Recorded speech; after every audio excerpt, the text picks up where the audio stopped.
উজানের ঢলে উত্তর মধ্যাঞ্চলের কয়েক জেলায় বন্যা পরিস্থিতির আরও অবনতি হয়েছে। চরম ভোগান্তিতে দুর্গত এলাকার মানুষ। হবিগঞ্জে বাঁধ ভেঙে প্লাবিত নতুন নতুন এলাকা। সিলেটে বন্যা পরিস্থিতির অপরিবর্তিত থাকলেও পানিবন্দী ৬ লাখ মানুষ। সিলন ফ্যামিলি ব্লেন্ডের কড়ালিকার আর সতেজ স্বাদের পারফেক্ট ব্লেন্ডে স্বপ্নেরা মেলুক টানা। উজানের ঢলে বাড়ছেই যমুনার পানি, ঢুকছে জামালপুরের লোকালয়ে। এরই মধ্যে ইসলামপুর, মাদারগঞ্জ, বকশীগঞ্জ সহ জেলার ৪ উপজেলা বন্যা কবলিত হয়ে পড়েছে। পানিবন্দী লক্ষাধিক মানুষ। প্লাবিত সিরাজগঞ্জ, বগুড়া সহ যমুনা পারের চরাঞ্চলও।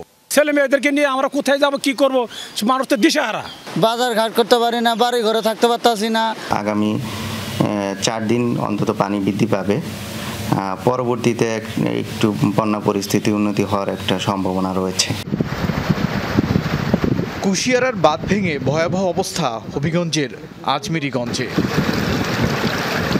কৈয়ারবালা এলাকায় ভেঙেছে বাঁধটি, এতে পানিবন্দী মানুষ, ডুবেছে রাস্তাঘাট।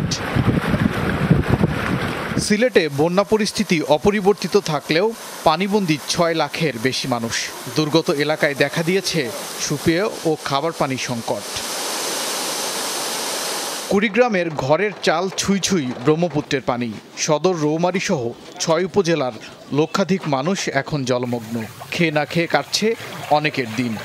আজ ৩ দিন থেকে খাওয়া দাওয়া নাই, বাচ্চা কাচ্চা নিয়ে খুবই কষ্টে। চুলাটা ভিজে গেছে, অসুবিধা হয়েছে, সেই জন্য রান্নাবান্না করা পড়ে। গাইবান্ধাতেও বন্যা পরিস্থিতির কিছুটা অবনতি হয়েছে। রংপুরে তিস্তার পানি কমলেও তলিয়ে আছে নিম্নাঞ্চল। ওবায়দুর রহমান, যমুনা নিউজ।